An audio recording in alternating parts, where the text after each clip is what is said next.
बिस्मिल्लाहिर्रहमानिर्रहीम। उम्मीद करता हूँ तमाम तर लोग खैर आफियत से होंगे। एक नए व्लॉग में खुश आमदीद करूँगा। आज़ाद कश्मीर पर से चंद अहम अपडेट्स आपके साथ शेयर करूँगा। इस वक्त जो नीलम वाला काफ़िला है वो मुजफ्फराबाद के करीब पहुँच चुका है। रावला कोट से क्या अपडेट हैं? कल जो है वो ज़िला बाग से जम्मू कश्मीर जॉइंट अवामी एक्शन कमेटी ने लॉन्ग मार्च करना है मुजफ्फराबाद की जानिब, और साथ ही साथ मुजफ्फराबाद से तो आपके साथ इंफॉर्मेशन शेयर करेंगे, साथ ही साथ आपको बताएंगे रावलपिंडी प्रेस क्लब के बाहर से बड़े पैमाने पर गिरफ्तारियों की इतलात सामने आ रही हैं। ये सारा माजरा है क्या, उस हवाले से आपको बताऊंगा। लेकिन उससे पहले, क्योंकि आज इलेक्शन था दूसरे मरहले के अंदर, और इस मरहले को लेकर जम्मू कश्मीर जॉइंट अवामी एक्शन कमेटी ने तो खैर इसका बाइकाट किया था, लेकिन पीपल्स पार्टी रोती चीखती चिल्लाती हमें नजर आई। और एक वो जो नूरा कुश्ती होती है ना, कि आपस में फ्रेंडली जो मैच होता है वो होता है, आपस में समझ लें कि दोस्ताना लड़ाई जो है वो इस वक्त चल रही है पीपल्स पार्टी और नून लीग के अंदर। वहाँ पर धांधली की भी इतलात हैं। बिलावल भुट्टो जरदारी साहब का एक ट्वीट ये आपकी स्क्रीन पर चल भी रहा होगा, जिसमें उन्होंने ये कहा कि मुस्लिम लीग नून के शरपसंद अनासर की जानिब से आज़ाद कश्मीर में वकार और उसूल पसंदी की सियासत की अलामत सदर रियासत आज़ाद जम्मू कश्मीर चौधरी लतीफ़ अकबर पर हमला काबिल मजम्मत है। चौधरी लतीफ़ अकबर पर हमले के बाद इन्हीं के इंतहाबी हल्के अल-31 में मेरे कारकुन मुश्ताक शाह को शहीद कर दिया गया। गोली, लाठी और जोर ज़बरदस्ती से मुस्लिम लीग नून आज़ाद कश्मीर के अवाम के वोट पर डाका मार रही है। चौधरी लतीफ़ अकबर पर हमले के जिम्मेदारों और जियाले मुश्ताक शाह के कातलों को फिलफौर गिरफ्तार कर लिया जाए। तो मैं आपको ये बताऊं, बिलावल भुट्टो जरदारी साहब की जानिब से ये ट्वीट किया गया, और वहाँ पर चूँकि हालात को इतने ज़्यादा अच्छा नहीं है, खासकर मुजफ्फराबाद डिवीजन के अंदर, वहाँ पर एक बताया ये जा रहा है कि पीपल्स पार्टी का एक जियाला जो है उसकी भी जो है वो डेथ हो गई है वहाँ पर।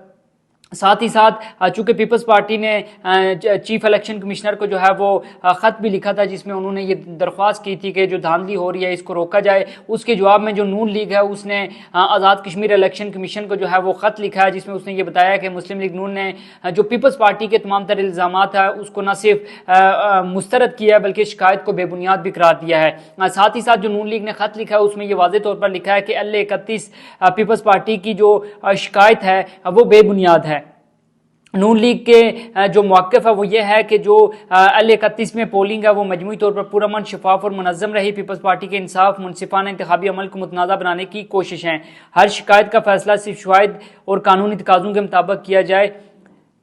ये कहा गया है जो इलेक्शन सेल है मुस्लिम लीग नून का, उसकी जानिब से, जिसने यानी कि रिक्वेस्ट की है। साथ ही साथ मैं आपको ये बताऊं कि मरियम औरंगज़ेब साहिबा उन्होंने भी जो है वो गुफ्तगू की, जिसमें उन्होंने ये कहा कि आज एक जमात जिसे शिकस्त हुई है वो रो रही है। कभी रोने से वोट पड़ता है, कभी रोने से वोटर बाहर निकलता है।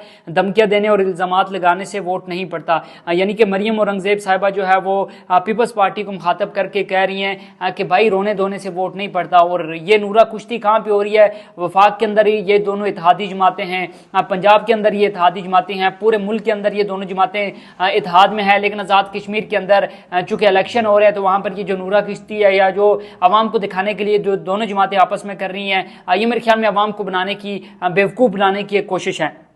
साथ ही साथ ये पिक्चर आप देख रहे होंगे, चूँकि तहरीक इंसाफ ने आज़ाद कश्मीर के इंतखाबात का जो है वो बाइकाट किया हुआ है, तो जो किसी एक बंदे ने जो है वो एक वोट कास्ट किया है, जिसमें उसने जो अपना वोट है, वैसे तो उसने ज़ाया ही किया, लेकिन उसने अपना वोट पे लिखा है कि वोट इमरान खान का, कैदी नंबर 804।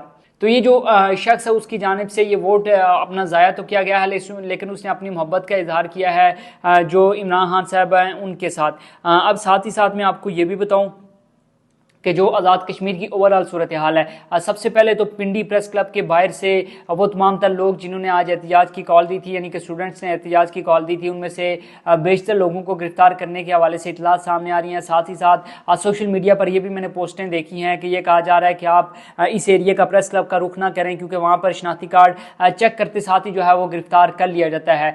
इस हवाले से जो भी मज़ीद डिटेल होंगी वो आपके साथ शेयर करेंगे। साथ ही साथ आपको ये बताऊँ कि जो ज़िला बाग जम्मू कश्मीर जॉइंट अवामी एक्शन कमेटी है उसने कल मुजफ्फराबाद की जानिब जो है वो लॉन्ग मार्च की कॉल दे रखी है, और कल ही के रोज़ जो सेनेटर मुश्ताक है उन्होंने ये ऐलान किया था कि वो इस्लामाबाद से, रावलपिंडी से काफिला लेकर जो है वो मुजफ्फराबाद की जानिब, रावला कोट की जानिब जाएंगे, और वहाँ पर जो खुराक है, जो अद्वियात हैं या बाकी तमाम तर जो एशिया खुर्दनोश है वो लेकर आज़ाद कश्मीर जाएंगे। सेनेटर मुश्ताक तो गिरफ्तार हो गए, अब देखने है कि पैरामेडिकल स्टाफ, डॉक्टर्स वगैरह क्या वो यहाँ से निकलेंगे और मुजफ्फराबाद या रावला कोट की तरफ जाएंगे या नहीं जाएंगे, ये भी अपनी जगह एक अहम सवाल है। कराची के अंदर भी एक ज़बरदस्त मुजाहरा किया गया आज़ाद कश्मीर के अवाम से इज़हार यकजहती के लिए, और जो इस वक्त रावलाकोट की सूरत हाल है वहाँ पर पुरअमन जो धरना है वो इस वक्त जारी है।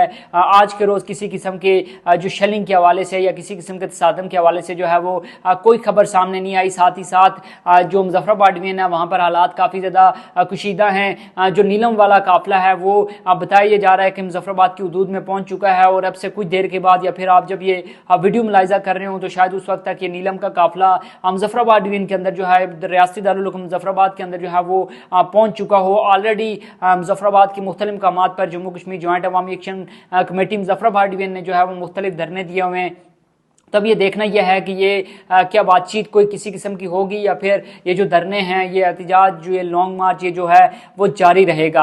अब इंटरनेट सर्विस के हवाले से जाते जाते आपके साथ शेयर करता चलूँ कि जो इंटरनेट सर्विस के हवाले से जो कि बेशुमार लोग जो हैं वो सवाल कर रहे थे कि कब तक ओपन हो सकता है, तो ये याद रखिए कि जब तक आज़ाद कश्मीर के अंदर सूरत हाल जो है वो बेहतर नहीं हो जाती, आज़ाद कश्मीर के अंदर इंटरनेट सर्विस को बहाल नहीं किया जाएगा। क्योंकि आपको याद होगा कि मीरपुर डिवीजन के अंदर जो इंतखाबात के दौरान जो इंटरनेट था उसको बहाल किया गया था, फिर जब हालात ख़राब हुए तो उसे बंद कर दिया गया। मुजफ्फराबाद डिवीजन में इलेक्शन से 2 रोज़ कबल जो है वो इंटरनेट को बहाल किया गया, लेकिन वहाँ जब हालात ख़राब हुए तो वहाँ पर भी जो है इंटरनेट को दोबारा से बंद कर दिया गया। तो मेरे ख्याल में पूरी डिवीजन में तो वैसे भी इंटरनेट बहाल नहीं होना, तो ओवरऑल जो आज़ाद कश्मीर के अंदर इंटरनेट है वो 10 अगस्त तक तो किसी सूरत बहाल नहीं होगा।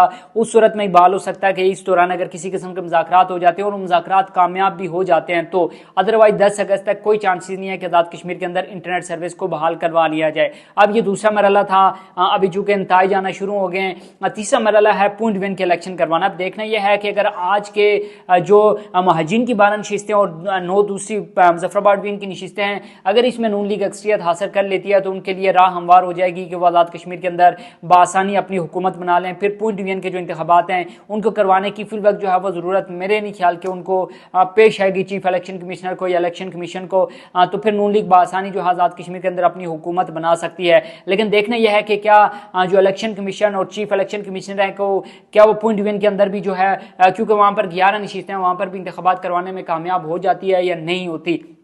दूसरी जानिब फ्रेंडली फायर मैच ही सही, लेकिन जो पीपल्स पार्टी एक नूरा कुश्ती कर रही है, क्या वाकई वो संजीदा है या फिर वो लोगों को दिखावे के लिए जो है वो धांधली का रोना रो रही है, इस हवाले से भी जो है वो आने वाले दिनों में पता चलेगा। अपना बहुत सा ख्याल रखिएगा और जाने से पहले आपसे रिक्वेस्ट करूँगा कि ये आपका अपना चैनल है, आपने इसको सब्सक्राइब लाजमी करना है और अगर अभी तक आपने सब्सक्राइब नहीं किया तो जल्दी कीजिए ताकि आने वाली तमाम तरह अपडेट जो है वो आप तक पहुँच सकें। अपना बहुत सा ख्याल रखिएगा, मुझे दीजिए इजाज़त, अल्लाह हाफिज़।